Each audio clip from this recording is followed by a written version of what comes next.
podcast contains potentially adult language, adult themes, definitely drinking, and possibly sexual context.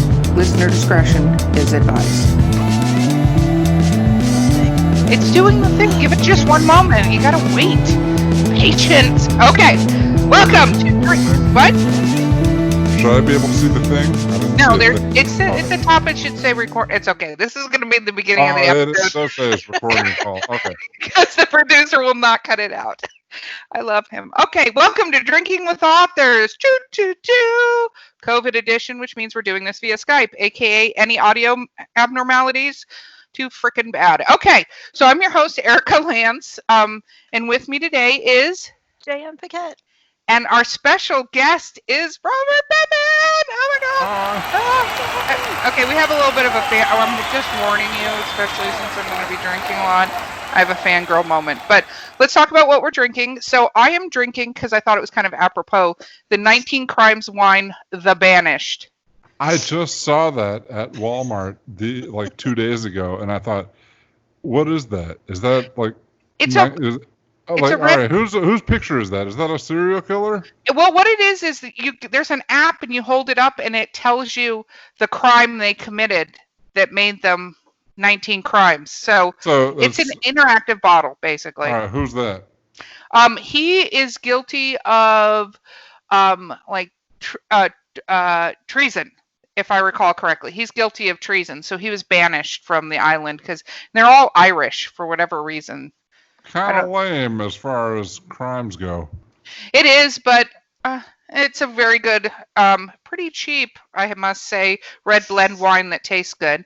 Jen, what are you drinking? I have a raspberry bubbly. Lame. Okay. I know. Welcome to... Do you shame her on every episode? Yep. Yes. I fucking shame her on every episode because she's like, I have this really boring glass of milk. I'm like... Thank you for being on Drinking with Authors with Grape Bubbly. Robert, what are you drinking to wow the audience? Well, let me tell you. And I only feel this is impressive because I've seen some of your other episodes, but I'm drinking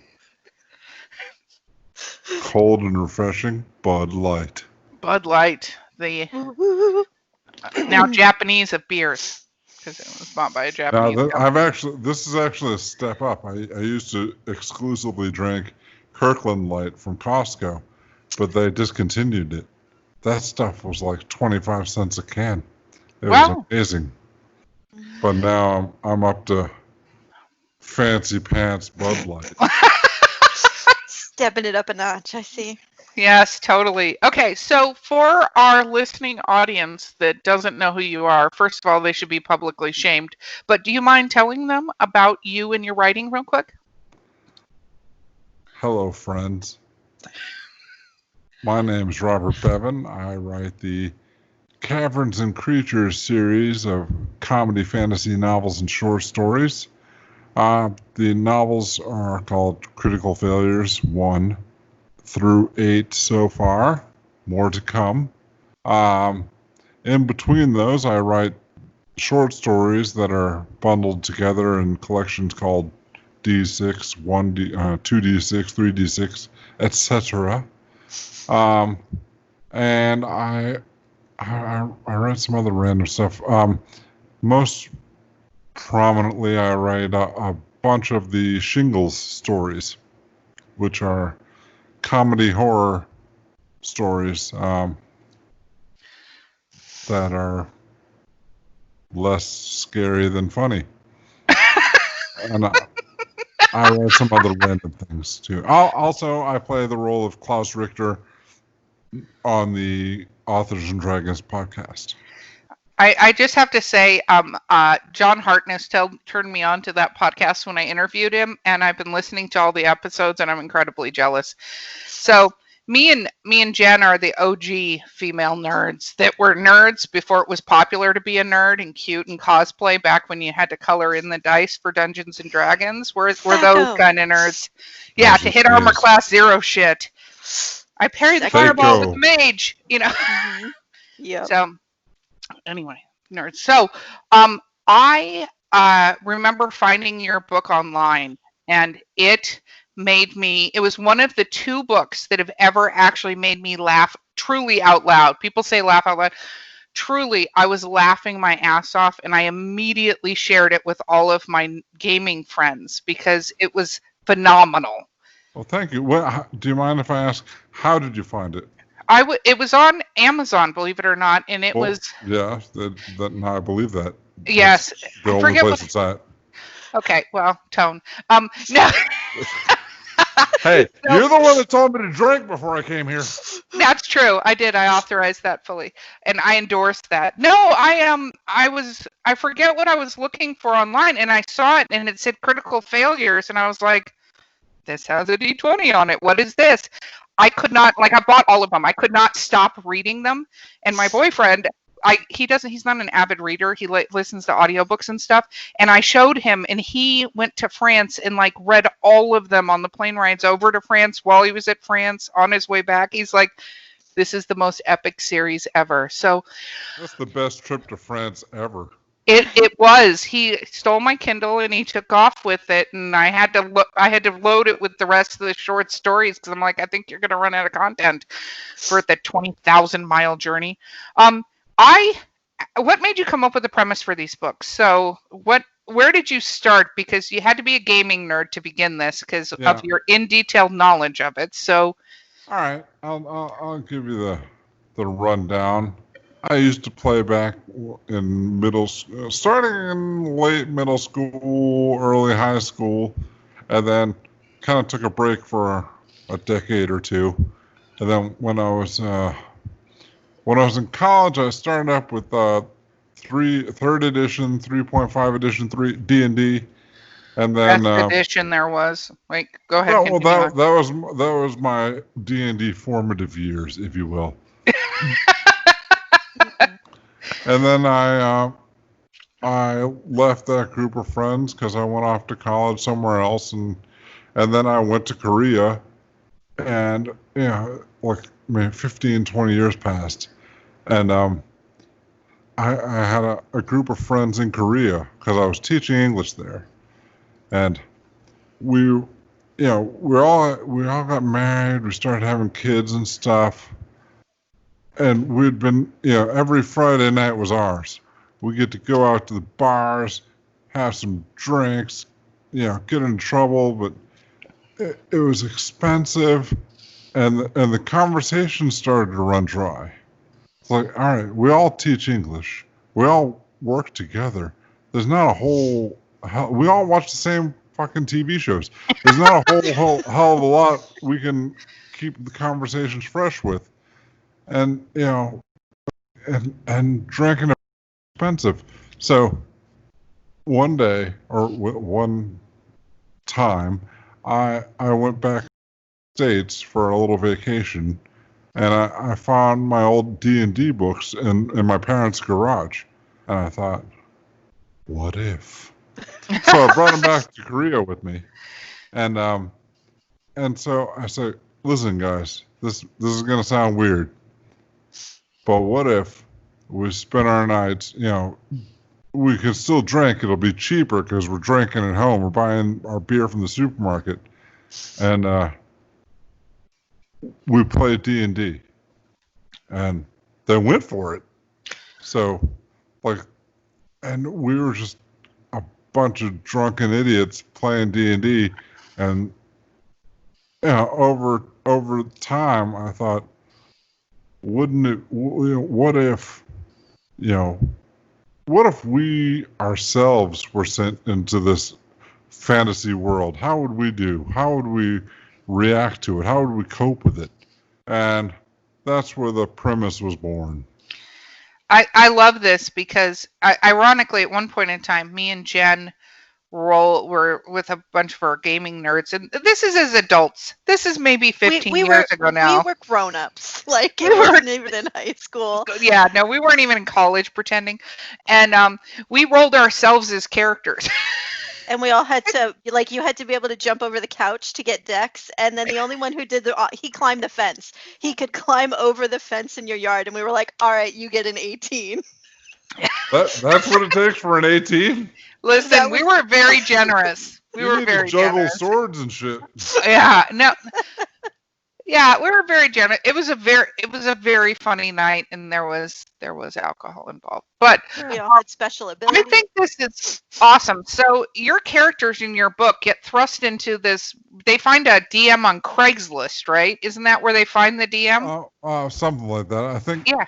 I think I wrote it as like in the newspaper, and then I got a bunch of shit for that because who uses the newspaper anymore? Nobody uses newspaper anymore. Yeah. So And shame on me. yeah. So Right. I decided I put him on Craigslist. He's been moved. So That's fine. That's fine. It's Craigslist. it's Craigslist. He's been moved to Official Craigslist. canon. I have to say, the moment those characters, I thought you did just so fucking epically. The moment those characters hit that other realm, I have to say, one of my favorite things is when they had to memorize spells. That was one of my favorite fucking moments when they actually had to sit and are like, shut up, I have to read this. And the That one was- friend that's disgusting, he's like, yeah, but your charisma's really low. You're gross. That was Yeah. great. And then they kill the gate guard and don't realize that's not kind of just like, meh, I killed the gate guard, the fucking town arrest. That was. You know what? I remember that because I don't know where the whole book came from, but that scene where he killed the guard. That's just something that occurred to me like while I was lying in bed waiting to go to sleep, and I started giggling to myself because I thought of the line, "Sweet, I put it in my bag." After he cuts the guy's head off, "Sweet, I put it in my bag." Yeah. But that turned out to be the impetus for like the whole conflict of the story. No, totally. It was epic. So when did you? So this is amazing. And when did you start writing? Because you said you taught English. When did you actually start writing like fiction or nonfiction? When did you begin? It's probably 2008 or 2009, because I remember I wrote a novel before that. I was teaching English. I had worked my way through the smaller schools in Korea, and I was up at university level, which was nice because I had my own private office and a lot of free time between classes where I didn't have enough time to go home, but I had enough time to do something between classes. So I thought, I don't make enough money at this job. I should probably find something more productive to do with the free time that I have. And so I decided to start writing, and I wrote this. I wrote a book. It's kind of embarrassing to think about because That's okay. We all written stuff. It's embarrassing. It's fine. You can share. It's it was a book. It was a book called Thicker Than Blood, which was about I'm not sure what it was about. It was kind of like a vampire girl and another girl with powers, but the vampire girl, like, she subsisted off of semen rather than blood. And that goes that's in line with your books. well, that actually today I released a new Shingles story called Thicker Than Blood, which is similar, but a far cry from that first effort. Anyway, nobody saw this book because I never published it because it was a pile of shit. But I spent about 2.5 or 3 years writing that, and then by the end of it, I was like, "Oh, this is crap." But I did, when I was writing, I think I was writing like the last chapter when the idea for Critical Failures came to me. But I decided, all right, no, I'm going to finish this book just to prove to myself that I can finish a novel-length work. And even though it was crap, I did it. I finished it. That's awesome. Then I shelved it, and then I got to work immediately after that on Critical Failures, and I think I was done with that in like 3 months. It was, once I had the flow, once I had some real inspiration, it flowed out of me. And unfortunately, I haven't kept that pace. It's that's interesting of itself. So let me ask you one quick question. Are any of the characters based on characters in your game? A little bit. Well, I always tell people when they ask, Cooper and Tim are kind of based on the worst parts of me. And then, yeah. I don't know how far you've read into the books. But... Oh, no, I've read all of them. That's fucking happy. hysterical. Sorry. I've had some less than proud moments. I think we all have. Oh my yeah, God. sure. So the reason I asked, Jen actually just is finishing the third book. It's really the fourth book, but the third book in a series that she wrote based on a Dungeons and Dragons campaign we did. And it's Vampire, and I was reading the book, the first one. I had read it, I don't know why, beta reading it. And then I read it when it got published, and I was reading this elven character who's a total fucking bitch. And I was like, what? I literally called her. I'm like, is Lyra me? And she's like, oh, yeah. No, that's you. It was your character in the game that my character got screwed over with vampirism. So anyway, that was fucking hysterical. Okay, and I'd be lying. I'm sorry, I'd be lying if I didn't say the character of Julian was loosely based on a guy that we invited to play with us. He had no experience in the game before, but he jumped into it and really went hog wild with it. So when you wrote the first one, did you have an idea of where it was going, or did it just kind of like you threw your characters in a room and saw what happened? Yeah, that's absolutely what I did. In fact, there's kind of a twist to the ending that I didn't know how it was going to end until about 3/4 of the way through writing it, and I thought, oh, here's an idea. And then I had to go and rewrite a little bit of the beginning to add a walk-in freezer.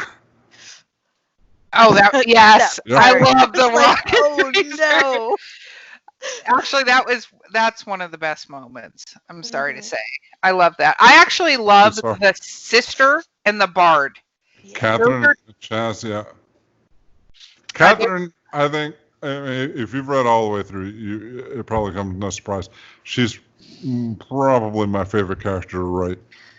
Yeah, no, I thought that was brilliant, and what you did with the bard, I thought was just amazing, because nobody fucking likes a bard. I'm sorry, nobody likes a fucking bard. Now that's not true, because anytime I make bard jokes on my Facebook page or on I've always got some fucking nerds saying, oh, yeah, bards are more powerful than people give them credit for. Yeah, I know.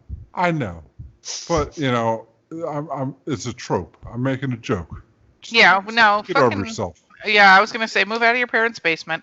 So that is, okay, so you started writing these books. Did you have any idea they'd have the success that they have? Absolutely not. No. Since then, are you familiar with lit RPG? Mm-hmm. Yeah, that's become a thing. That wasn't a thing when I first started writing them.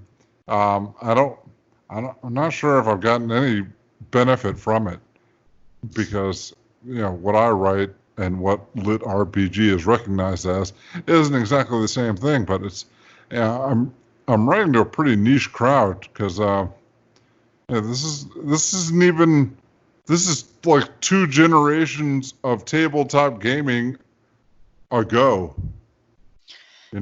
It's true, but it completely holds up even to people who are not avid. My boyfriend's not an avid D&D player. He played twice, I think, and he just absolutely loved it. Fucking loved it, and was laughing his ass off. And he was like, I can't believe this happened, and can't believe that happened. I think it totally appeals to anybody who plays any kind of even multiplayer online role-playing game. Anybody who plays anything is like, I like to think so. Yeah, no, that this could totally happen. So you write this book, and then you start getting you're up to what? It's number 8, right? That you're up to Yes. now. So you're up Galleons to of Seamen. yes. Yes. Do you ever step back and go, you know what? I'm going to write this literary novel. I've written this stuff. I'm going to step back and I'm going to write the fucking Edgar Allan Poe of novels. Look at his face. I know, but the listening audience can't look at his face. I We can. know. It's fabulous. That was a wonderful expression, though. No, I mean, I know who I am. I know my skill set. I do like to dip my toes in other genres and other fields, but it's always comedy. I can't write something. I don't have the confidence or the desire to write something that isn't going to make people laugh. I'm not a big horror fan, but I started the Shingle series. It was just another. I mean, let's be honest, it's less horror and more just goofy bullshit that like. It's a different means for me. It's another way to let off some comedic steam, like telling the kind of jokes that don't fit in the Caverns and Creatures series. And I've got some other ideas. I'd like to.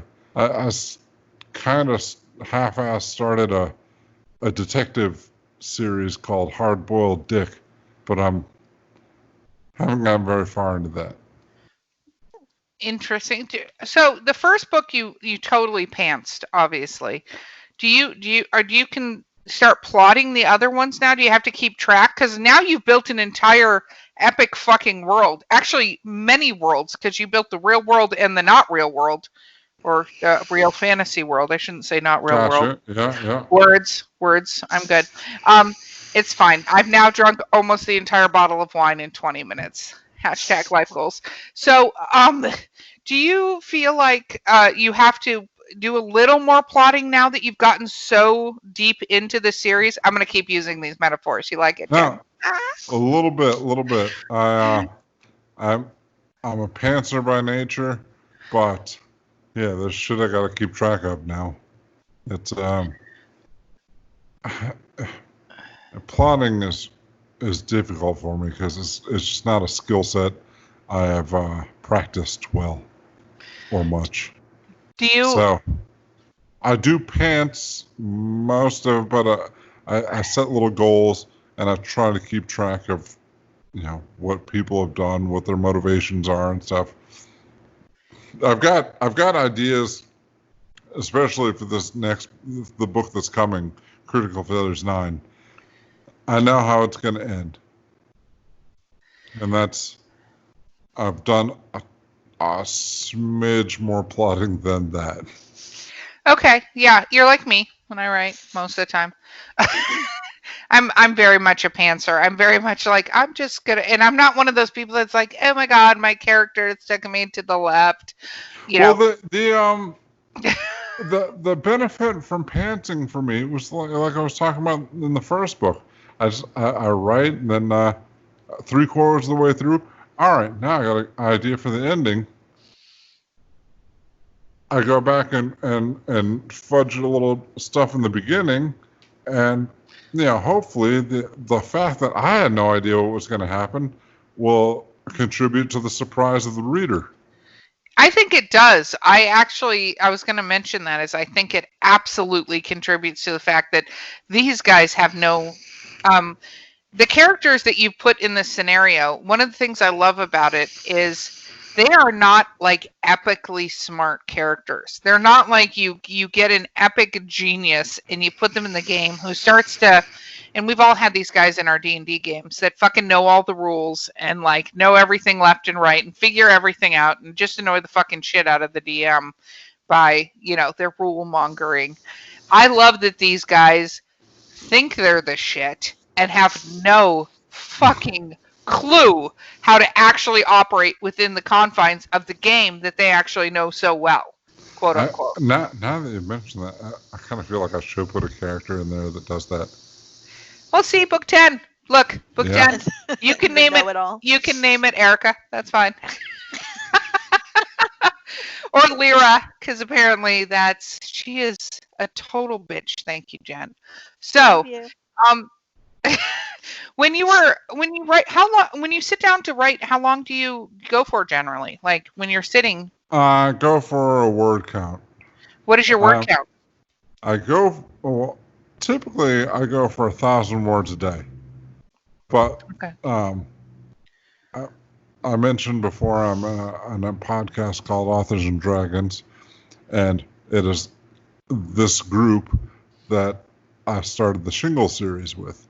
And we we have so far successfully put out one Shingle story a month for 32 consecutive months so far.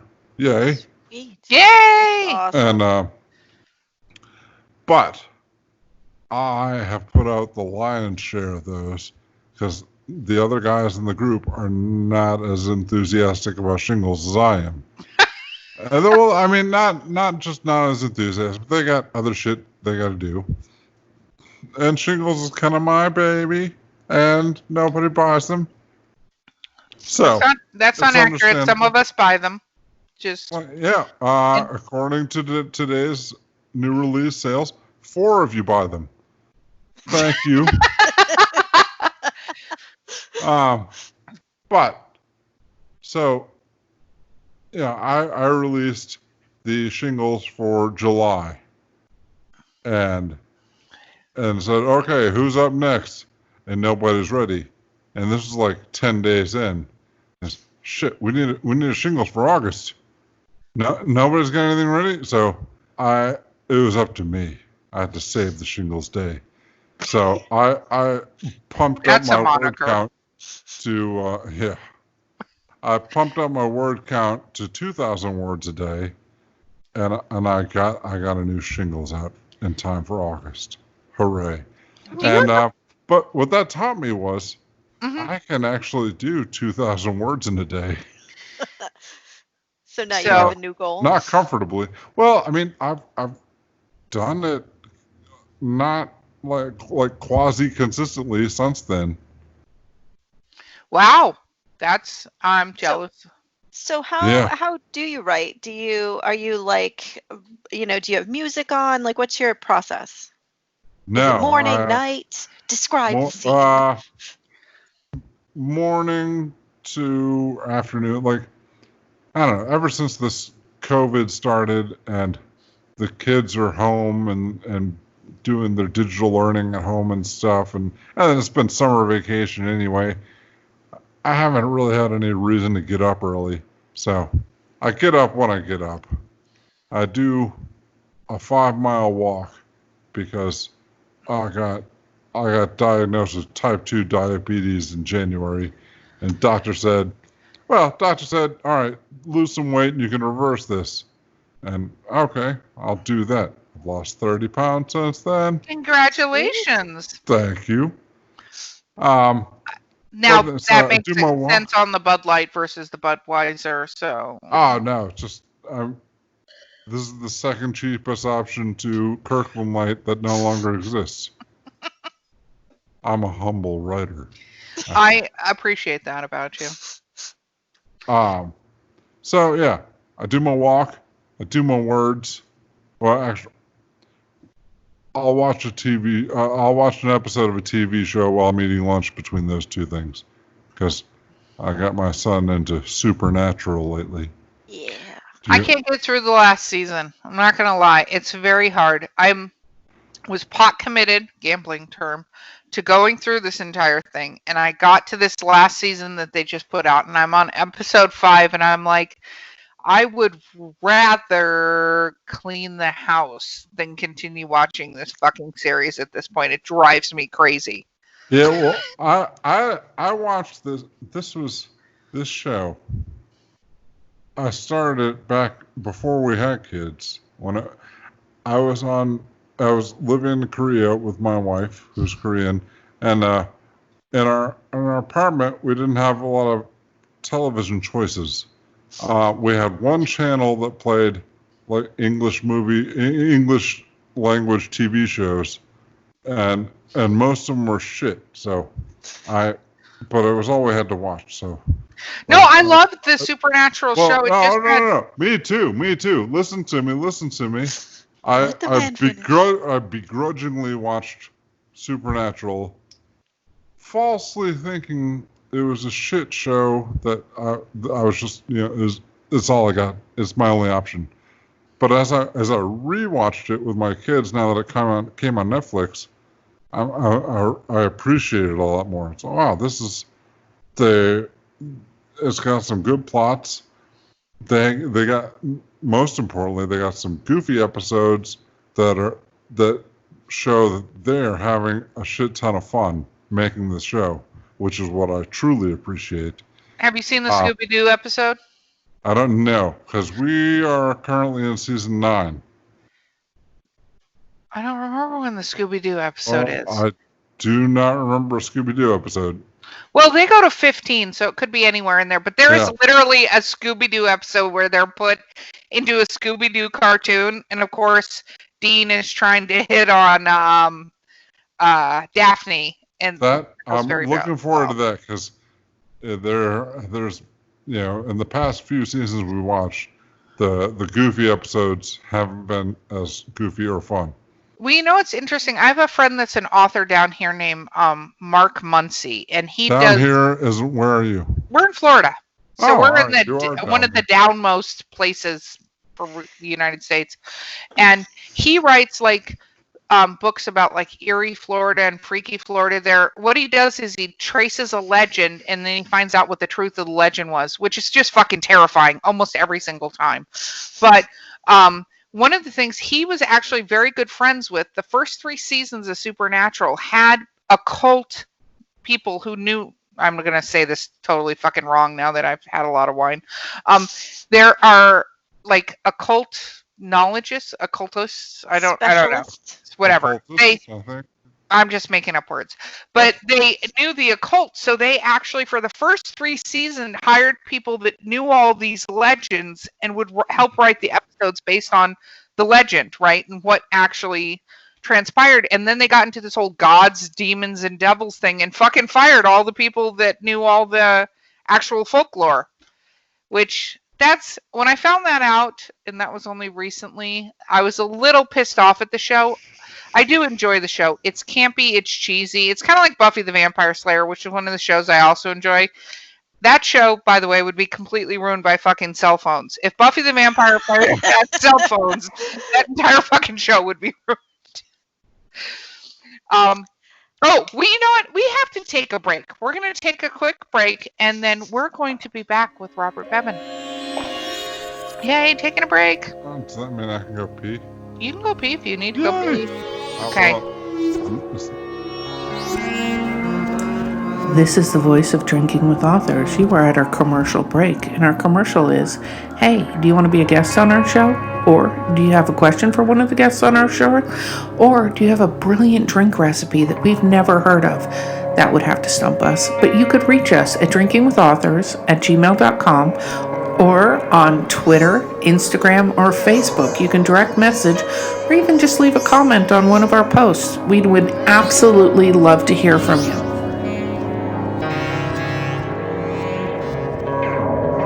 Had to pee. Why did we take a break?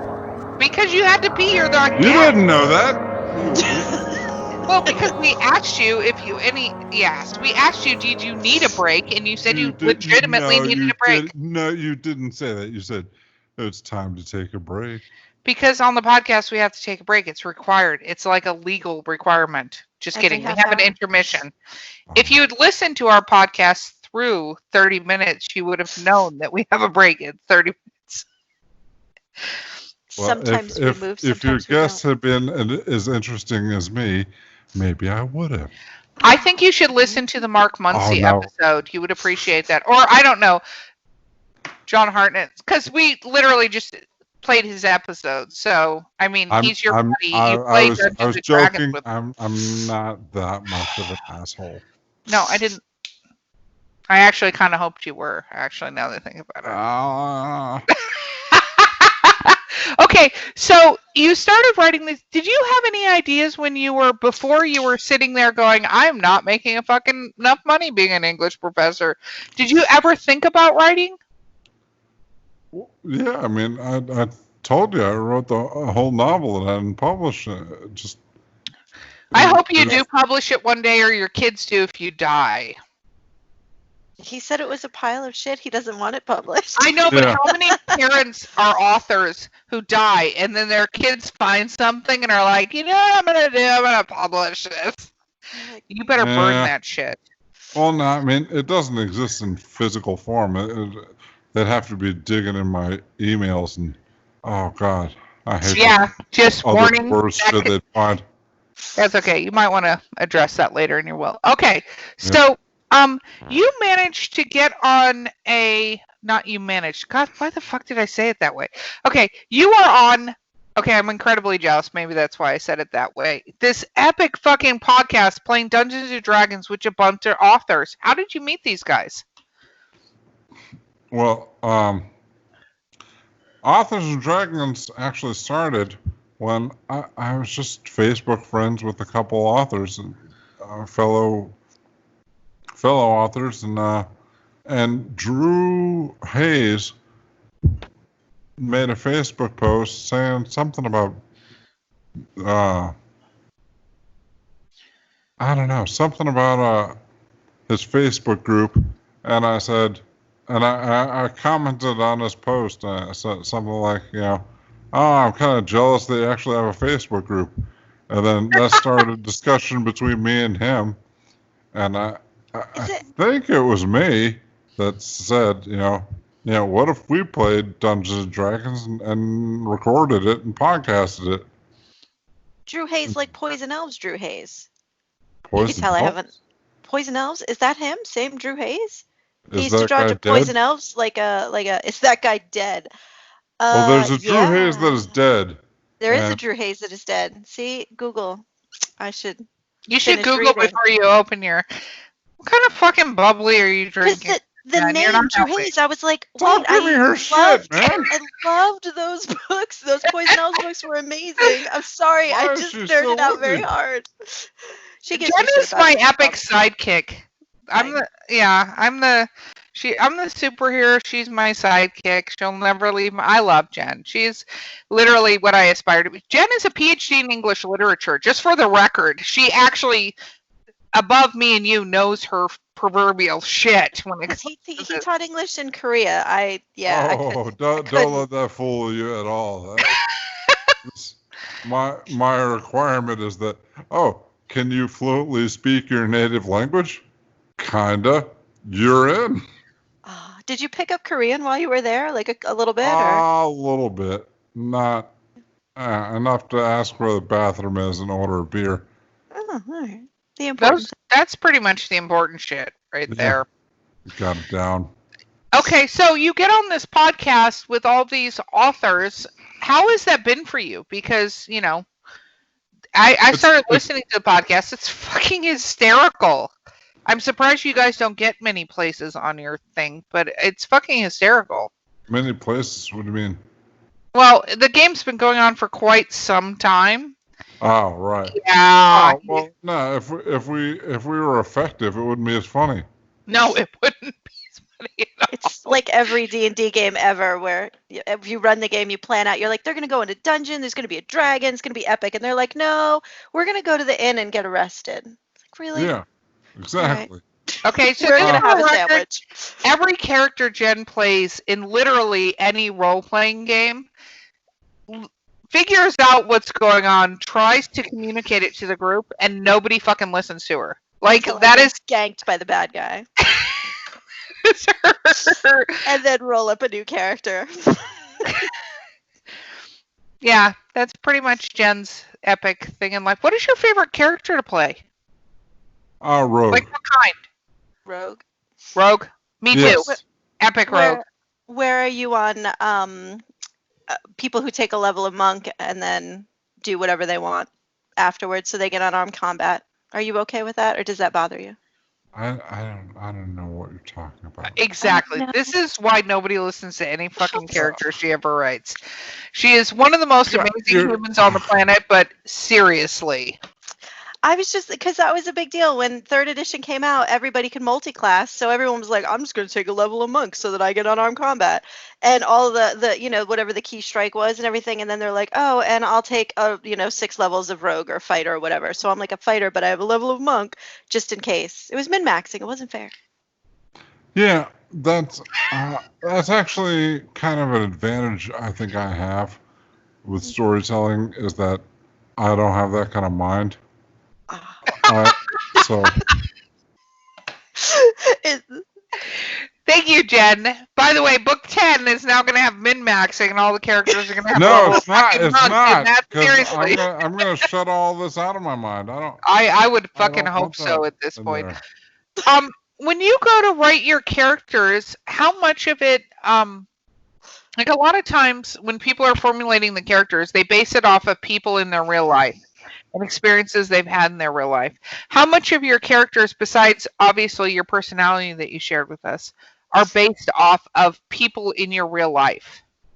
Well, like I said, 2 of them are kind of based on me. One of them's loosely based on a guy I knew, and other than that, not much. Just I don't know. They're just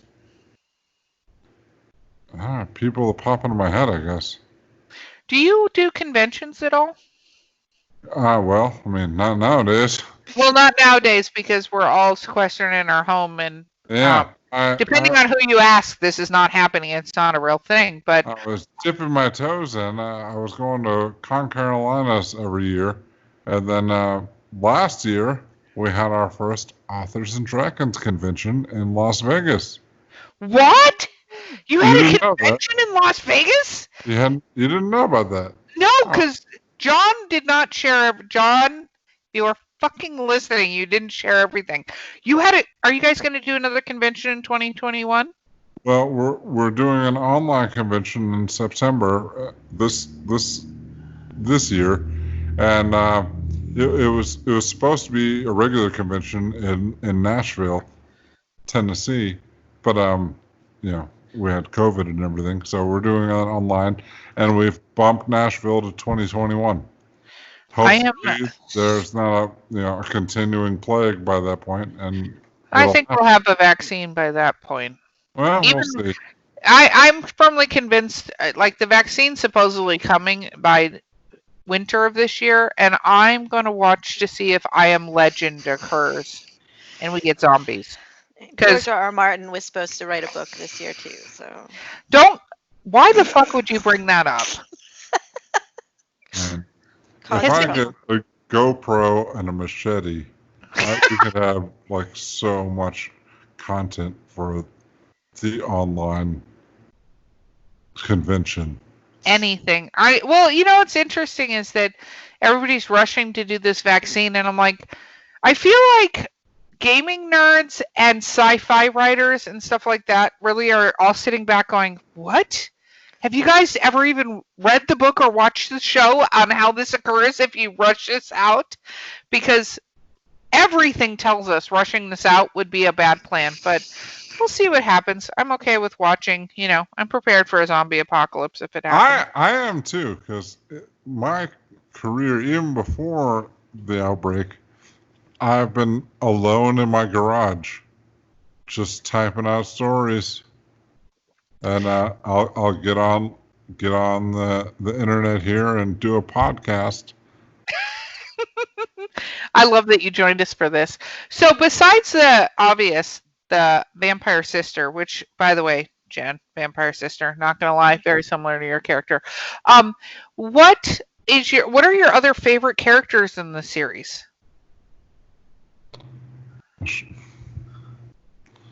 I don't know. She's the big one because just not just the vampire angle, just the way that she interacts with the drow. Yeah. She's because I got some themes in the book. Just these are not just losers. These are losers from like the deep south, and they've all kind of got this. Because I hail from Louisiana, Mississippi, and I got a lot of family down there, and just the racism is rampant, and there's I kind of feel like there's this generation happening now, and well, in my era as well, where we know certain things are wrong, but we've still got these deep-seated ideas embedded in our heads, where it's you say shit that you probably shouldn't, and it just comes out, and that's a lot of what happens in the book, and especially with Catherine, and especially when she's interacting with the drow. And that's so much fun to write. It's so cathartic. I think it's fucking amazing. You know, it's interesting. I was actually I do human resources as my day job right now still, even though I'm an author and we have a publishing company. We're getting close, but one of the things that I was talking to a black gentleman, and I had started a black employee resource group, and he's like, "Hey, can you tell me the rules?" And I'm like, I think I'm like the last person that should talk about rules, because like I'm a white female, probably not the right person to talk about rules here. But one of the things I told him is I grew up in Hollywood, California, and my mom took me to the gay pride parade and all this stuff. And believe it or not, when I moved to Florida is actually when I saw racism. Not that there wasn't racism, and I'm not saying there wasn't. I believe you. But I didn't see it. Like, it wasn't as prevalent, because where I was, there was a lot more acceptance. Like, as a kid, I don't remember even seeing race as a thing. Yeah. And I was telling him, I'm like, it was weird to me because I moved to Florida and all of a sudden there was this thing, and it took me a little bit to like even realize what was happening, and not, that sounds probably terrible, but I was like, what the fuck is why is this a thing? Like, why is somebody being gay a thing? Like, why is somebody being black a thing? Why is somebody being Hispanic a thing? I don't even understand why it's a thing. And then it was a thing. It's no. I totally get it. I mean, that's why I moved my kids out of there, and we're now in the liberal utopia of Georgia. The liberal utopia. So you've got these two series going. What are you a full-time writer? Is this what you're doing? Yeah. At what point were you able to do it full-time? Well, shortly before I moved from Korea back to the United States. That was it. That's what I was waiting for. In fact, I'll tell you what the inciting incident was. I didn't think audiobooks were a big thing. I thought that was like a pain in the ass extra thing I could do to make a couple of extra bucks maybe. But then my friend Vicky from high school, she emailed me one day and said, and my boyfriend, her husband now, and his friend are interested in producing an audiobook for your book, Critical Failures. So, and I said, all right, whatever. I'll set it up just as long as I don't have to do any work. But that changed my life. I was listening to your audiobook. Everybody's listening. Yeah, everybody is. Nobody gives a shit about my print books or anything. Like, nobody reads anymore. I don't know that that's true. I read all your print books, but you know what I was like? And the audiobooks? Refresh the double first book. customer. I love you. Yeah, you should, because I downloaded your 1 through 4 on the audiobooks. I was super excited. And because we're both authors, and I talk about the audiobooks all the time. I think that if you're not smart about finding your medium, right, and be willing to communicate to your people, then you're screwed as an author. You can write the best book in the entire fucking world, and nobody will find it. So I wonder what. Sorry, I was going to ask about the audiobooks and COVID. Like, I used to listen to so many books in my car driving to work, and now I'm working from home. So I don't listen to audiobooks at all. I'm trying to listen to them like while I'm cleaning the house, but it's awkward. So I'm wondering if like the people who didn't used to listen to them discovered them, and the people who used to, like, has it shifted? I have no idea. I mean, I don't listen to them at all. But you know, people love them. People love John Sleep, my narrator in particular. Yeah, I got readers that say, all right, I didn't like these books at first, but when I listened to them, yeah, he really brought out the characters and stuff. And okay, great. That's the, you know, I like to think I did a lot of stuff with marketing and stuff that you know, a lot of my success was on me, but this is the one thing of blind luck that I'll give credit to, like him falling into my lap. He does the characters incredibly well. Incredibly well. And I think that's the true point of an audiobook is, can you get a narrator who actually fucking gets it and can actually communicate the characters well? Like, I was listening to the audiobooks and recently again, and I was fucking laughing all over again. Your stories are truly, I have to say, as a storyteller, I felt like I was in the game. I felt like I was one of the characters. I felt like I was a part of this, and it was one of the most enjoyable experiences, I have to say, from a reading perspective, because I, as a gaming nerd, I could totally relate. But it was, like I said, when I told my boyfriend, I'm like, you got to read these books. You have to. Because, by the way, I tell everybody that. So I may be close to your number. Thank you again. But not in a creepy way. Be as creepy as you like. You say that, but I've seen... Let's talk about your fans for a little bit. So do you read your reviews? Oh, yeah. Most of them. What do you think when you read your reviews? I used to read all of them. What do you think when you read your reviews? Well, most authors have this whole... review.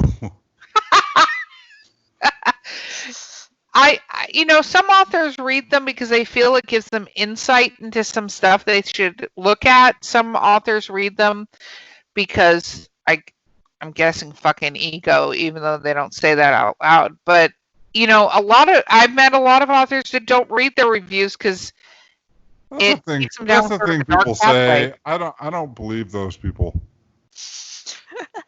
You mean you think quietly in the dark they read their reviews and don't tell anybody? Yeah. Well, that's kind of like the fashion for authors. I don't read my reviews. Those are for the readers. They're not for the authors.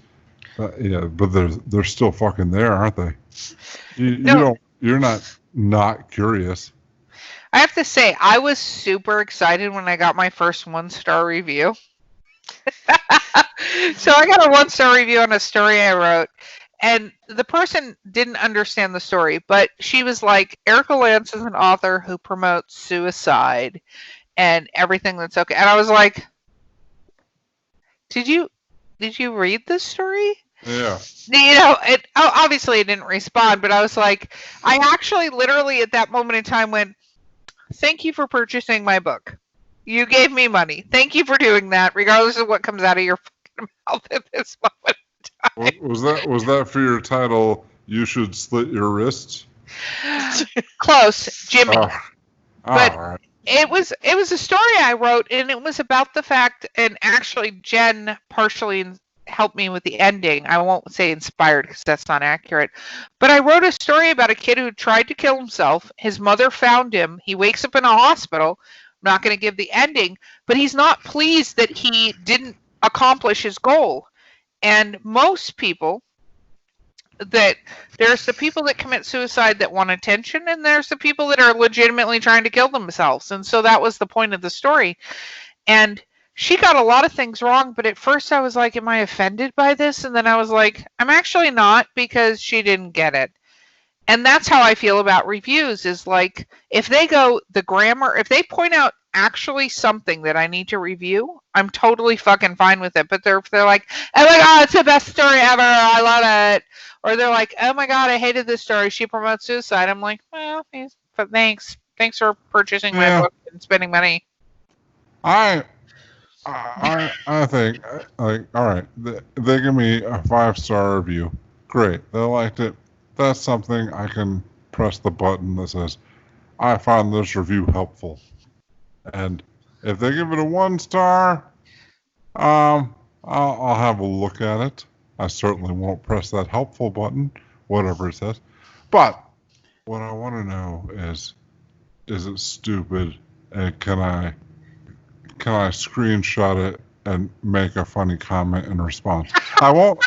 I will not respond directly to it on the Amazon reviews, but I will, if the opportunity is good enough, I will screenshot it and respond to it on my Facebook page, which I think is fair. That's like the John Scalzi has your hate mail will be graded, where he takes the bad reviews and then he's like, I've heard this before, C, pretty average. Oh, good on him. I didn't know that. Yeah, I think that you have to, as an artist, you have to take a step back and go, okay, not everybody's going to like my shit. If they go literally grammar, you don't use the Oxford Commonwealth or whatever the fuck they say. If it's a legitimate review, you can look and go, did I do that? Or did I change the character's race or color? Hello, Charlene Harrison. But other than that, I think if it's a review, I had a friend of mine that's an author that wrote how to write a review that's actually helpful blog, because people going, oh my God, it was the greatest thing in the world. Yeah, that's a pat on your back, but that doesn't tell you why it was the greatest thing in the world, what they loved about it. What did you do right? Oh, God, I don't give a shit. If they're giving me a good review, yeah. You're like, I'll do all those things again, all of them. No, I just don't care. That's awesome. Thank you for the 5-star rating. That helps my average. But if it's a bad review, I mean, I'm powerless. You know, people are going to leave what reviews they leave. And many of them have legitimate gripes. Fine. However, and I don't fuck with them because, I can't. All right. You win. That's true. I wasn't. Yeah, I'm not Shakespeare. But if they're if they're giving me like fucking material to work with, I'll work with it.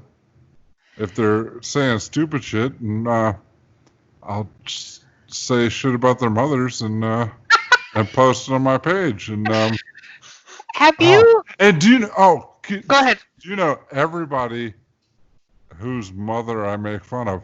Do you know all their mothers are died tragically recently? Of course they did. Yeah. Of course. And they all want to fight me in a parking lot somewhere? That would be cool. If you need backup, I'm there. All right. I'll back you up. Just call me. I'm 6 feet tall. I'm fucking terrifying in person. I might not even show up. I'll just let you take care of it. I can. Yeah. No problem. I got your back. Has anybody asked you to write them into the story? Because honestly, that was like my first reaction when I read this is like, I want him to write me in as a character. Nobody's actually asked that specifically, but I did. We were trying to get, a few years ago, we were trying to get a Caverns Creatures TV series off the ground, and to fund a pilot episode. That was an offer I made. I was writing, I think it was 5D6, the 5th collection of Caverns Creatures short stories. I said, and it was like, for $500, you can be written into one of the short stories, and killed horrifically. And I had 5 people sign up for that, and we didn't get a TV show off the ground. But did you write them into the characters? Oh, absolutely. Well, I wrote them as NPCs, and they were horrifically killed. I want to know next time that happens because I'm on board. I'm 1,000% on board with being written into one of these stories and killed. My favorite was. Oh shit! I guess this is a drinking podcast. It's a fucking drinking podcast. Do you hear me swearing? I finished my entire bottle of wine. My best. The character was fisted and exploded. Okay, I don't want that to happen to me. I want to be like Samuel L. Jackson in the Star Wars, where I'm like, I want to write how I die. You want a shark to come up behind and just snatch you in the middle of a speech? Yes. That happened in Blue Star Sea. Wars? No, that was Samuel L. Jackson in Deep Blue Sea. Oh, okay. The movie Deep Blue Sea, he literally said, I'll be in it as long as you kill me epically in the middle of one of the stupid speeches they always have him do. So one of the best parts of that movie, if you guys haven't watched it out there listening, is just watch that part. Just watch that fucking part. He dies in the middle and he gets eaten by a fucking giant shark. I feel like me and Samuel L. Jackson would be besties if we met in person because I have the same sense of humor. So let's talk about your fans again a little bit. Did you have you did a convention live at least one time? One time. I feel like you need to do more of them, but that's a separate subject. I mean, I'd like to. We're in a pandemic. I'll get to it when I can. Okay. She's so demanding. It wasn't pressure. I'm just mainly saying that so I can come meet you in person. But when you did it in person, did you have what was the fan reaction like that came up to you? All right. Well, for other cons like Con Carolinas and other cons I've been to, it's a mixed bag. I get a couple of people that know me, and they'll come, hey, I'm so glad to meet you, and blah blah. Can you sign my book? All right, great, awesome, and that feels great. But then there's other people. They don't know me. They don't give a shit about me. They just come by the table. They'll start up a conversation. So what are your books about? And, I can tell you don't even care. And I don't want to talk to you. And then even worse, they're like fans of people at the table next to me that, I don't know, they're just lonely or something because he's the guy that they like is talking to somebody else. And so they start chatting me up and you're not even pretending to care. You're just asking me like random shit. I just want you to go away. So there, it's okay. What is your best fan experience? Tell me your best fan experience. Well, the best fan experience was at the actual Authors and Dragons convention because that blew me away. I never experienced anything like that before. It was like, everybody there was not necessarily a fan of mine, but they were absolutely a fan of the podcast. And anybody that came up to talk to me, they were fans of mine. It's like, oh, you're the guy that plays Klaus Richter. I want to buy your Klaus Richter book that nobody bought online. Awesome. I sold so many. No, God damn it! Nobody buys any of these fucking Shingles books. But at the convention, I nearly sold out of Shingles books. It doesn't surprise me. Believe it or not, I'm a huge proponent. Jen will tell you this. I'm the queen of shameless self-promotion. And I think authors do not do enough to do the shameless self-promotion and self-promotion on the right channels. If anybody's shameless, it's me. I agree you're shameless. It's the self-promotion part.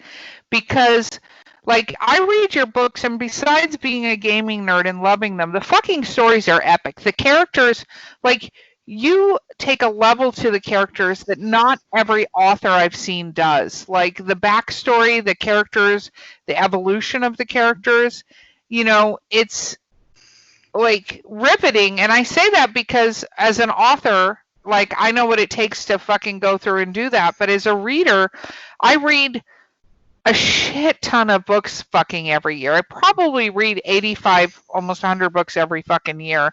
Jen does too. And those books, no lie, every time a fucking new one's out, I'm buying the book because it's so amazing. So even though maybe you don't consider yourself self Shakespeare, I can use all the words I'm using. Shakespeare. Shut up. Do you see why I pick up? I don't consider self Shakespeare.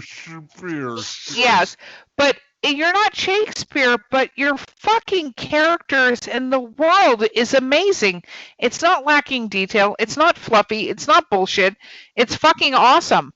And the fact of the matter is, like, reading your stuff is thoroughly fucking entertaining. The pacing is perfect. The dialogue is amazing.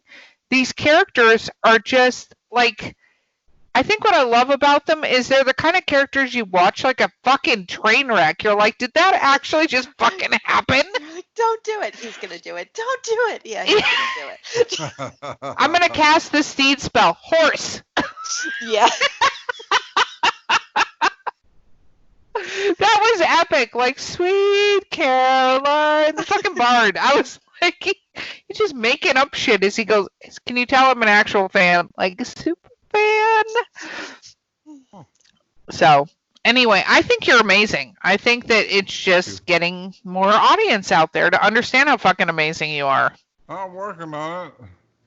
So, we are coming near the end of the podcast. I just looked at the time.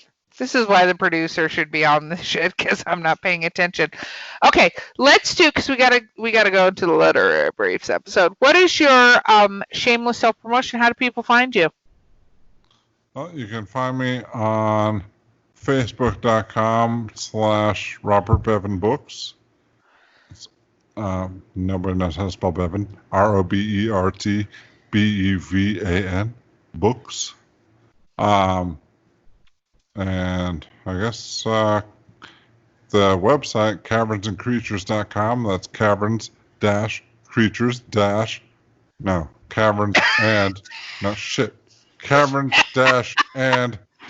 creatures.com. And I don't know. The podcast. Authorsanddragons.com. No dashes in that because they were smarter than me. But yeah, and also YouTube. Maybe there's a slash in there, but Authors and Dragons on YouTube. Just type that into the search bar. And, I didn't even know there was a fucking YouTube channel. Yeah, fucking Hartness that he did not have his shit together on mentioning the YouTube channel. There is an episode. I don't remember which one it was, but there's an episode on the YouTube channel.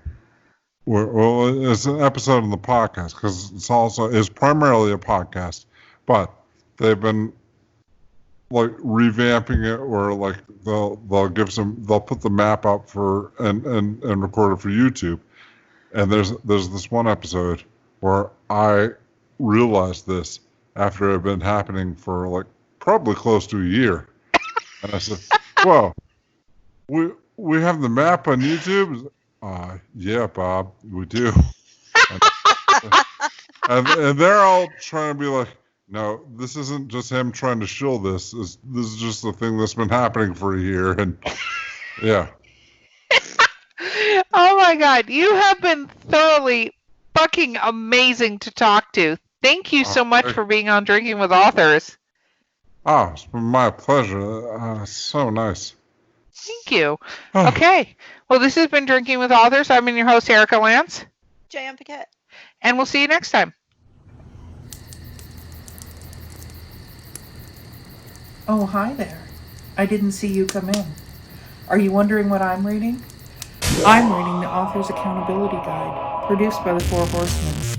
Do you need a day-to-day guide on how to write your book, novel, prose, whatever you're doing with your life? Because writing is hard. This has day-by-day instructions, week-by-week tracking, and motivational things from your muses. So, grab a drink, grab a book, and get some fucking writing done. Recording. I don't know when it records. Okay. Woo! We are in the Literary Briefs episode of Drinking with Authors. I'm your host, Erica Lance. J.M. Paquette. Okay, I'm sorry. I Robert should have said Bevan. with me as always. Well, we're going to get to the guest, which is Robert Bevan, who I'm totally no-girling about. So I'm not going to lie, because we already recorded an episode. I drank an entire bottle of 19 Crimes Banished, which is fucking awesome, and it's hitting me like a fucking ton of bricks. Jen, what boring drink are you drinking, because you're alcohol-free? I'm drinking a blackberry bubbly. Okay, cool. Robert, what are you drinking to not be as lame as Jen? I don't know that I can claim that. I'm drinking Bud Light. And, yeah. Yeah, no, This you know, is- I'm hashtag- not trying to impress anyone. you don't have to impress a single fucking person. I gotta impress Jen.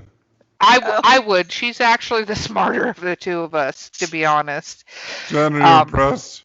Totally impressed. Thank you. That's okay. I'll be honest. When I said, hey, I actually got Robert Bevan to do this podcast, Jen, because I have a couple different co-hosts that do this with me, was like, oh my God, I need to do this podcast. I was like, the critical failures guy? Are you kidding me? Oh my God.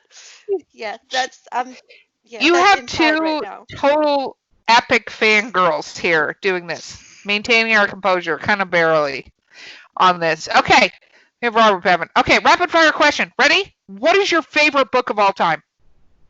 All right. Hitchhiker's Guide to the Galaxy. Fuck yes! 42, the Lancer, Life, the Universe, and everything. Well, you didn't ask a really specific question. I fucking love that book.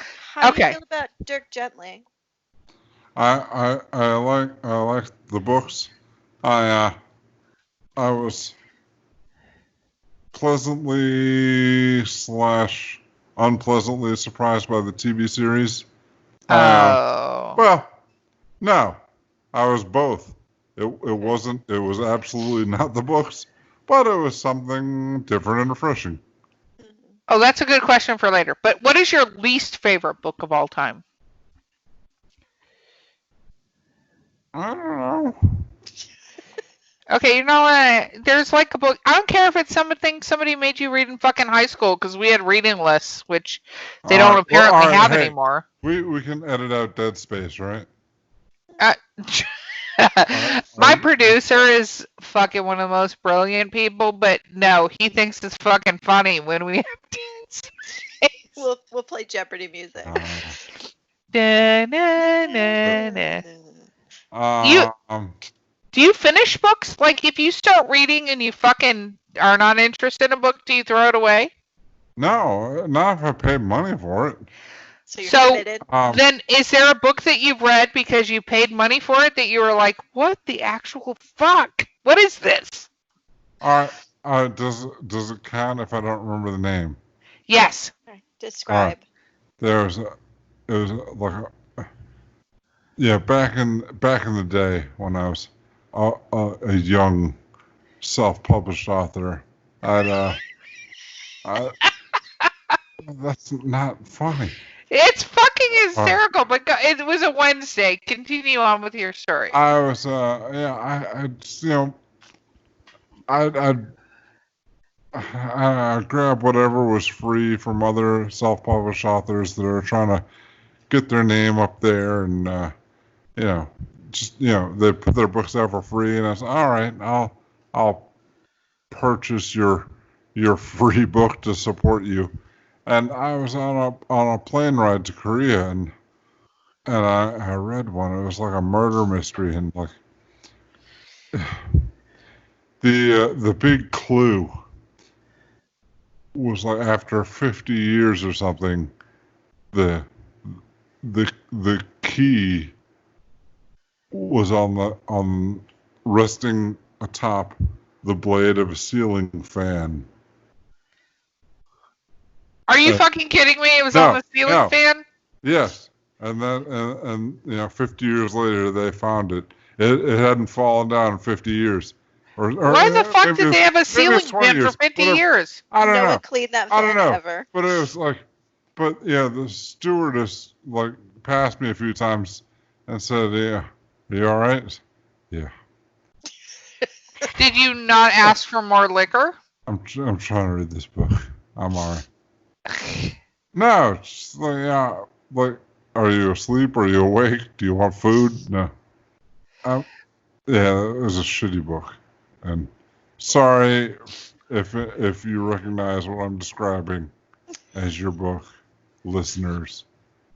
Are you actually apologetic for it? Yeah, I don't want to shit on anybody. It's a hard slog. This is a tough gig. It is, but get a fucking editor. Get Well, somebody no, who understands a no. fucking story plot line. Maybe in the years since that person has improved.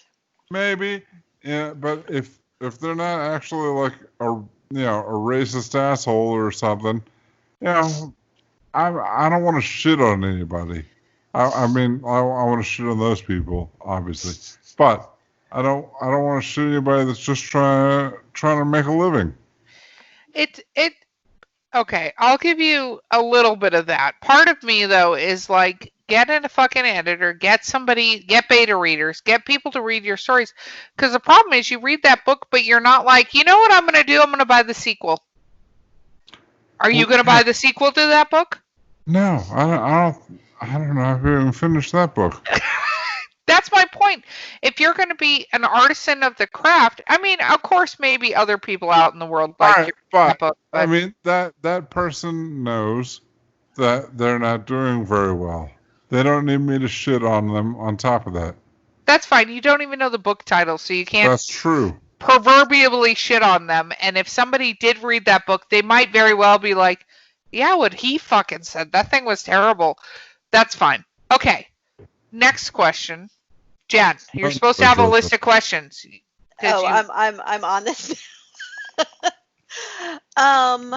Jen just told me she had a list of fucking questions, now nothing's coming out of her mouth. I have a list of. Well, here's one thing. All right, so D&D. Did you just play D&D, or did you like delve into? Because 3rd edition was D20. Did you play Star Wars or Modern, or did you get into other worlds, or just the medieval? No. Back in the day, back in like middle school, early high school, I'd play other TSR games. I played Top Secret quite a bit. Do you guys know this? Oh, fuck yeah, we know that game. That was fun. We played Teenage Mutant Ninja Turtles, the role-playing game. I had a cat burglar. Literally, it was a cat that was a burglar. I thought that was fucking hysterical at the time. Shadowrun and Torg days. Okay, so how many dice do you have? I got tons. Do you have a Crown Royal bag for them? I got better than that. Oh. What do I got? They have the right. I just saw you have a D20 on your shirt. That's awesome. I do have a Crown Oh, okay. There it is a Crown Royal bag. Every gamer has the Crown Royal bag. But then at Renaissance Festival, they sell the cool D20 fancy. See? Oh my God, there's a Creatures and Caverns bag. How does one get the Creatures and Caverns bag? It's on Amazon. Amazon. The actual... Hold on. I'm fucking looking that up right now on the fucking podcast. Because if that's a thing, I didn't know that was a thing. That's awesome. Jen, ask another question while I search the Creatures and Caverns bag. Is there other swag for Creatures and Caverns, or just a dice bag? Do you have, like, shirts and stuff? Oh, what? Oh, okay. What is it, like a... Oh, you guys sell dice. Sweet. I do. That's these are the basic dice. They're metal. They're heavy. They're nice. They're fun. But I also sell. You really keep them in a case like that? Do you ever use them, or are they bad dice? I don't use them because I don't play physical games with people anymore. But there's also pimp dice. Check this shit out. What the crap sticks? I'm searching this on Amazon right now and it's not being... This is amazing. Nice to me. Hold on. All right, he's showing there. It's a box. It has black dice with gold trim on it. No, these are purple dice. Are they purple? Trim. Oh, they look. Okay, they look you are. You're not helping me, Jen. All right. It's the lighting. They're really cool. Yeah, those are the pimp dice. Hold on. Dice. I'm gonna search dice because that might help me. Wait a second. I'll give you a link. Oh, I just found them! Oh my God, pimp dice. They're literally called pimp dice. Yes, they are. What else would they be called? Fucking A! That is going in my shopping cart right now. Don't worry, Jen. I got you a set. Awesome. Yeah, I know what you mean. Google has a dice roller. It's terrible, by the way. It rolls more ones than anything else in my life. since we're playing D&D virtually now, do you use just an online roller or? We use Roll20.net. Oh, okay. Yeah.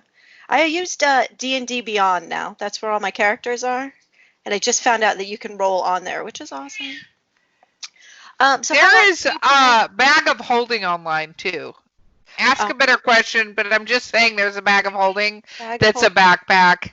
I was leading up to... Oh, yeah, there's a whole lot of shit on there. There is. I'm fucking enjoying the shit out of this. Ask a question. Filling up her Amazon cart. I am. Do you still play now? Like, are you still Friday nights, or like, is it as you are Thursday busy? Nights. Thursday, but you still play with the same people every week? Oh, the Authors and Dragons podcast, yes. Okay, so that's your game. Do you have other games? That's it. Or? No. That's it? Okay. I don't have friends. I'll be your friend. Thank you.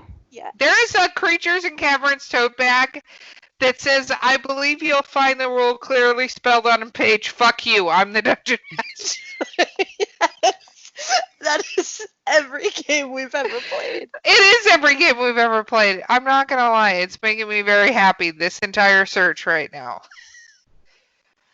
So, okay. Deep dive into it. There's a lot of fun stuff. Oh, I am totally deep diving into it. It's fucking happening right now. You have no idea. Down the rabbit hole. So, have you ever, like, what is your, what do you think your pitfalls as a writer are? Like, what are your bad habits? I don't know, maybe pantsing. Well, yeah, as far as productivity goes, I think pantsing for me is a good way to keep myself and the readers surprised. It's not very good for productivity, though. If I knew how to outline, I could probably get this shit done so much faster. Do you have certain words that you overuse that when you go back and reread you have to fix? Probably. Thanks, Jen, for asking that fucking question. Do you see why she's not paying the big bucks right now? No, that was a completely fair question for her. Not a good. You are super fucking nice to Jen right now. I'm not gonna lie. Everybody is. What the fuck?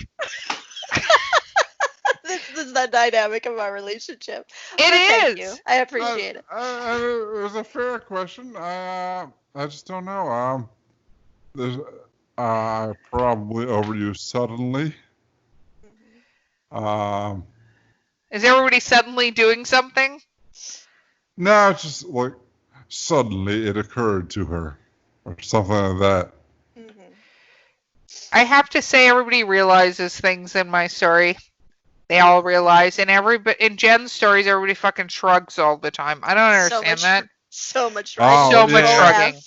On the There's a lot of turning. She turned to him, and yeah, like, and the worst part of that is that's my, like, trying to stop overusing the word look. She looked at him. No, she turned to him, and now I'm overusing this word. So what's your editing process? Like, when you finish a draft, what do you do? Well, I do what I do, and then I go over it and look for words like she turned to him or she looked at him, and do my best to change those into something else, and then I send it to my editor, and then she gets angry with me because I still overuse them all. But let me tell you this. If you're interested in the craft, this might interest you. The first draft of Critical Failures 1. I sent it to. This was like not a professional editor relationship at the time. This was like, all right, a beta reading exchange. You look at my shit, I'll look at your shit, and so I sent her my manuscript, and she said, yeah, because I was trying to write in the style of Douglas Adams, like, third person omniscient, and she just wrote back, You don't know how to write third-person omniscient. Did you know what she meant? Well, no, I mean, she didn't just say that. She explained it a bit more. But, I mean, I looked over it, and yeah, she was right. So I did it more in a Song of Ice and Fire style, where every chapter was from the, strict point of view of one character.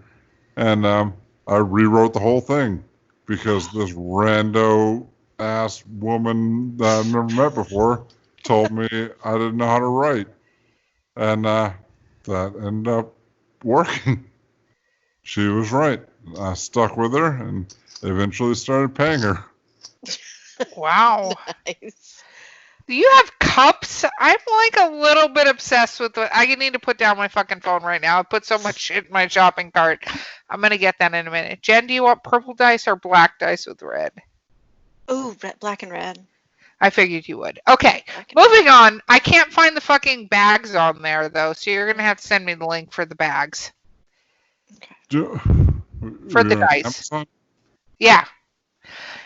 Oh, I don't know. All right, we'll talk about that later. We can talk about that later. Let's talk a little bit about your inspirations. Who inspires you as a writer? Well, I said the big one is Douglas Adams. I think I read what's his name?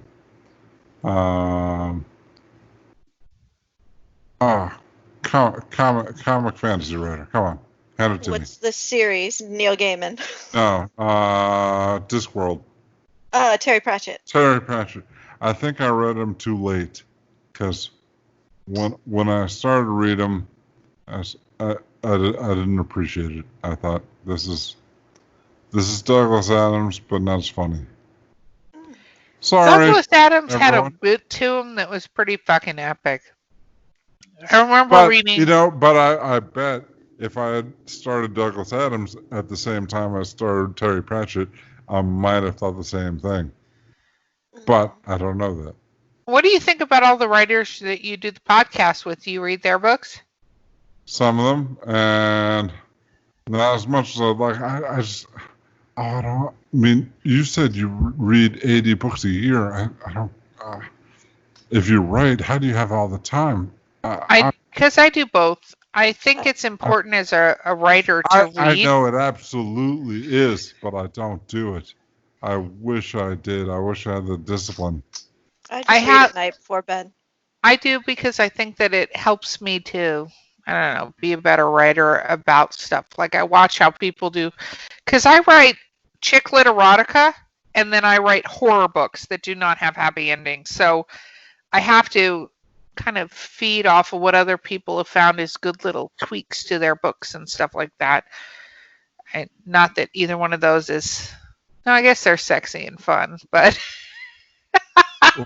It better be.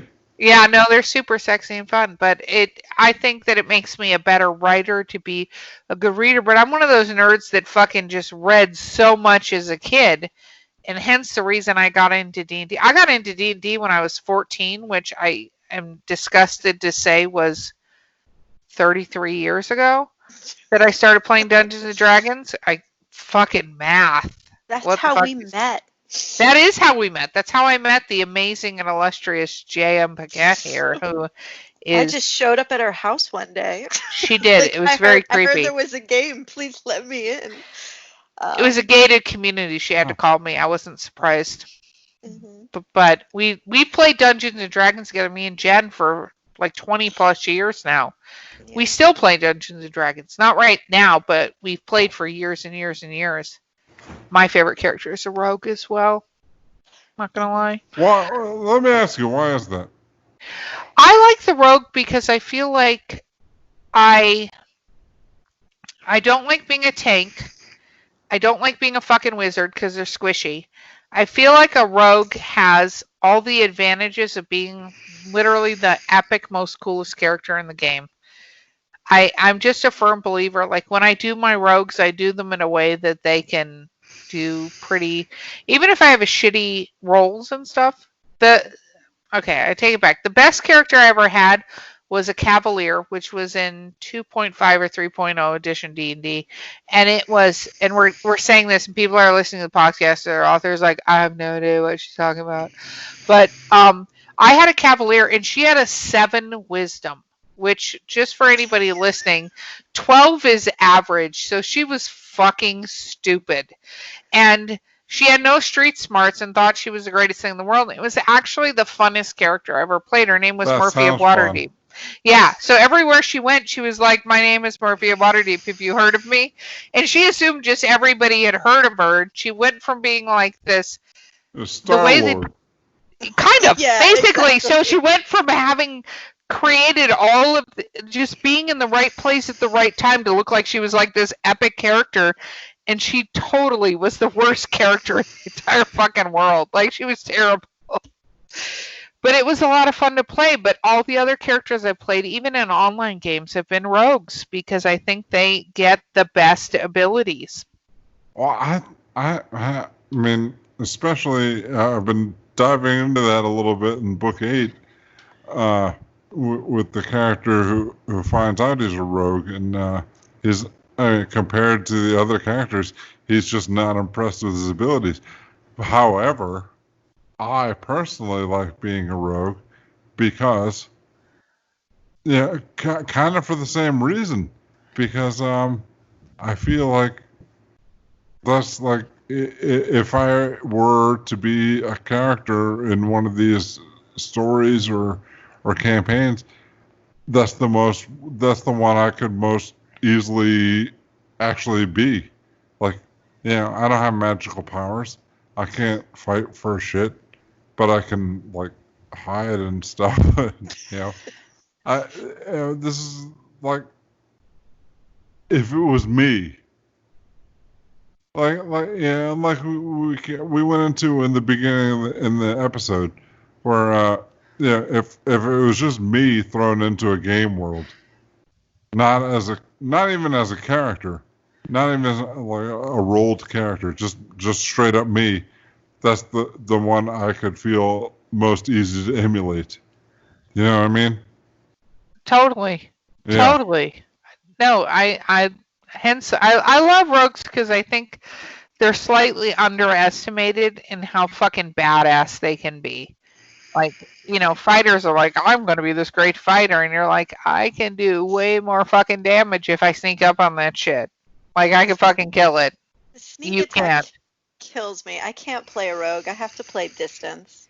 Even in WoW, I tried. I played a rogue for a while, and I was like, no, melee, I do not enjoy. I want to kill you from a distance.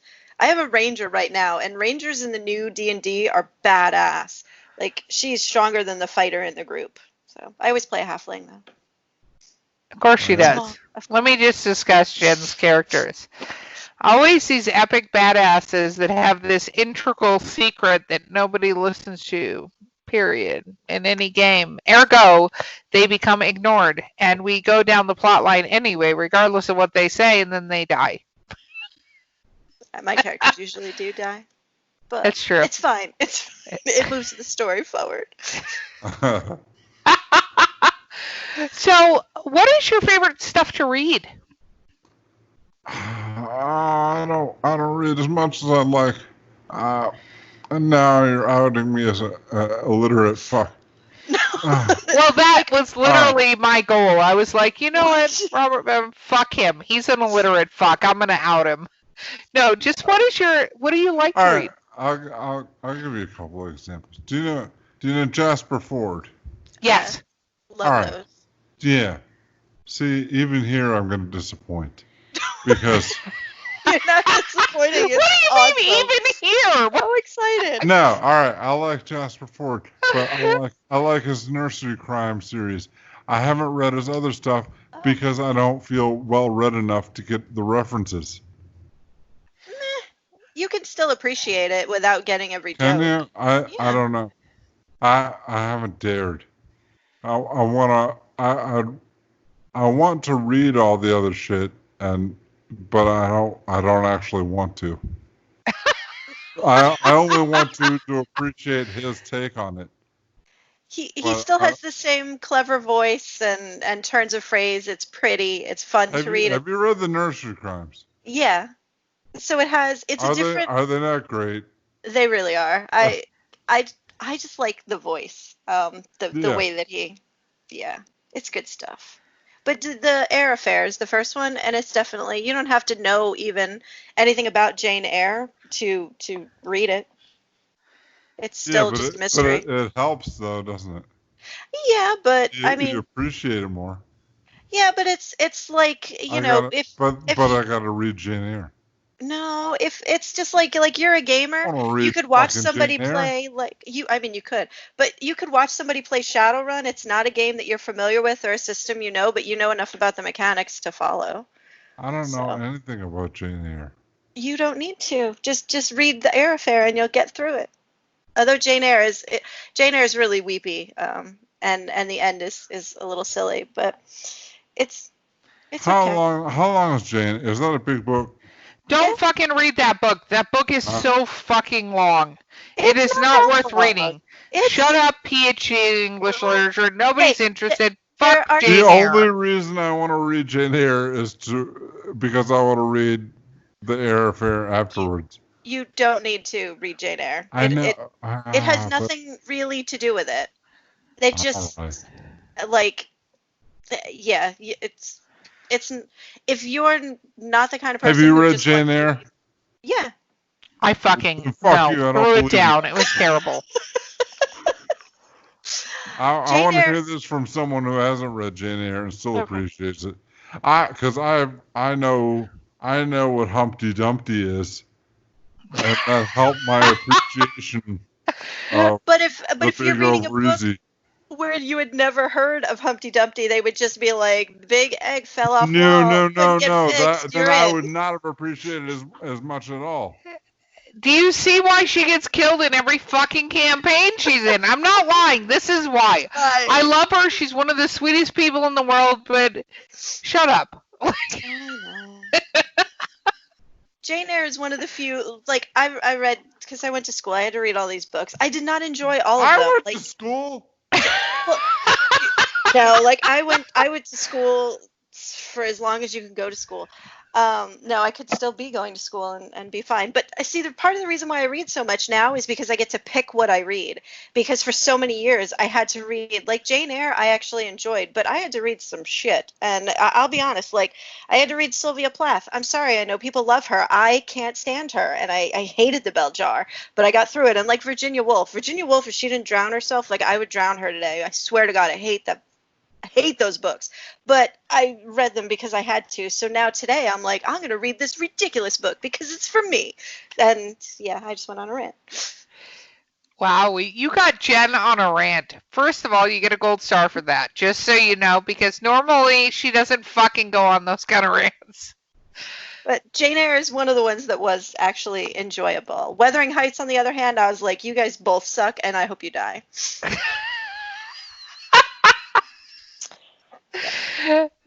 Well, I just want to put in the effort. If I'm going to read the Eyre Affair, I want to read Jane Eyre first. Okay, you let us know how that goes when you actually fucking read it, It's because never it's happened. fucking terrible. No, you know what? There's a science fiction version of Jane Eyre that's like an I don't AI want to read version. fake Jane Eyre. I want to read the reference material that is going to help me get the references and Then go the for book the I fucking actually- audiobook. You can do it while you're can going on your listen to the 5-mile fucking walk. That is true. No, I sweat too much. The earbuds won't stay in. I got these. Look at my ears. They're like weird. Your ears are not weird. They're not weird. They're They're fine. freakishly small. They are very small, but the headphones you're wearing for right now, fucking plug them into your phone and listen to the damn Jane Eyre audiobook. I'll figure it out. Because just for the record, I think that's wasted time. But that doesn't matter. So, Have you read the Eyre Affair? I started reading Jane Eyre though, and I fucking there are some books that I just cannot. Jen. Yeah. Is the Eyre Affair worth reading Jane Eyre? The Air Affair is really good. It's a really great, like, I love the series by Jasper Ford, and you. Is it don't know. worth reading The Air? Is it worth reading Jane Eyre? I think so. I like Jane Eyre. I believe you because I like what I've read of Jasper Ford. It's a I slow love burn. the guy. It's a romance, but it's got some moments where I don't know. I enjoyed it. Robert, I should warn you, Well, Jen is one of the nicest people in the entire I'll- fucking universe, and I love her. And there are very few things in this world that she actually hates and dislikes. So take everything she just said with that little caveat that she is not the meanest person in the entire universe, or even close to like. she's read Jasper Ford. I trust her that far. You Yeah, should those are good. ask her how mad she got at the Drizzt series. Okay, I love R.A. Salvatore in my soul, and Drizzt is my favorite character, favorite epic character, and I put the book down because he watched from a distance. Did you read Drizzt? Do you read the No. Drizzt Ordens? No? All right. There's a moment where he watches from a distance and he thinks his friends are dead, and he doesn't go and find out because of course they're not dead, because why would they be dead? R.A. Salvatore only kills Chewbacca. So you have an entire book where he does. I got so pissed. I was done. But I was mad at R.A. Salvatore because he killed El Brian by pushing him off a roof, and then the bad guy comes along and ganks him, and the book is about Pony. And I was like, oh, how could you just do this to me? I'm done. Ask what she did when she met R.A. Salvatore. I told him that I loved his books. He was really nice. He was very specific, asking me about his characters. It was cool to meet him. So what I'm getting from this is, fuck Chewbacca. I mean, apparently so. Yeah. Oh my god, that is literally what you could take from this conversation, and I would think it was epic. That is the thing. Okay, Jen, do you have one final question? By your dramatic pause and not a hiccup in the technology, I'd go with no. What is your next book about? Well, I mean, Critical Failure is 9. I want to say this book. The subtitle for this book is called No Holds Barred, BARD. But that's what I wanted to name the last 3 books, and it hasn't happened yet because I haven't gotten to the point where I wanted to get by the point I'm hoping to get to by the end of this book. But I'm pretty sure I'm going to get there this time because there's nowhere else to go. And when is this book coming out? And because I would have just continued writing and called that book this if I didn't think of the title Galleons of Seamen. I fucking love that title. Okay, Yeah, when me is the too. book coming out? You can't think of that and not write that. And when's it coming out? I'm new. I'm like 5% in. I have no idea. 5% in, so that could come out in 2020 or 2021? Probably 2021. That disappoints me. You can write 2,000 words a day. You can get this shit done in a couple of months. I've written jack shit today because this is the 3rd podcast I've been on today. But I feel like there's a little blame. I'm gonna take it. No. I'm thankful. 'Cause, no, like, all right. This is the 3rd podcast I've been on today. But the first 2 podcasts I was drinking during. I was never getting any writing done today. Well, you know, I feel with the amount of alcohol you've consumed today that you could write one of the most epic dialogue scenes for this next book if you just went and did that right now. No, it's not gonna happen. Put it in my bag.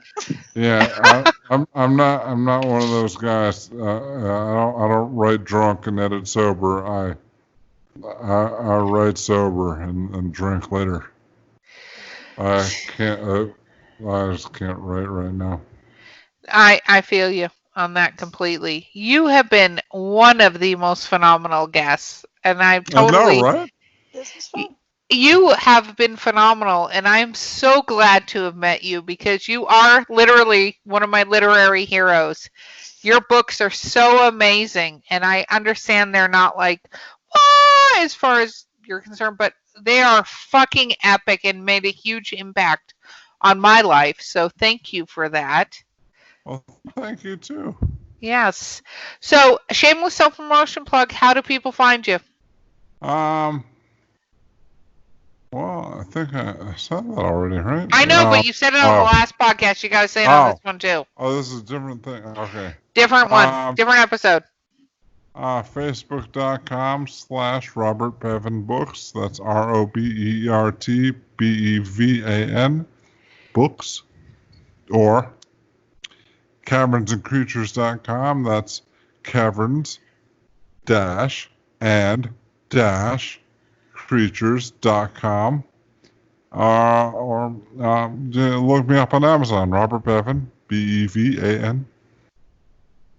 So I'm going to say, as one of the hosts of this podcast, his series is literally one of my favorite series to read. I don't care if you're a gamer or you're a nerd. This is literally one of the best series that you can read for characters and plot lines and stories. You will fucking love it. So buy his books, all of them, because they're fucking witty and funny. Go ahead, Jen. What is your advice for new authors? I forgot to ask that. New authors. Pump out some words.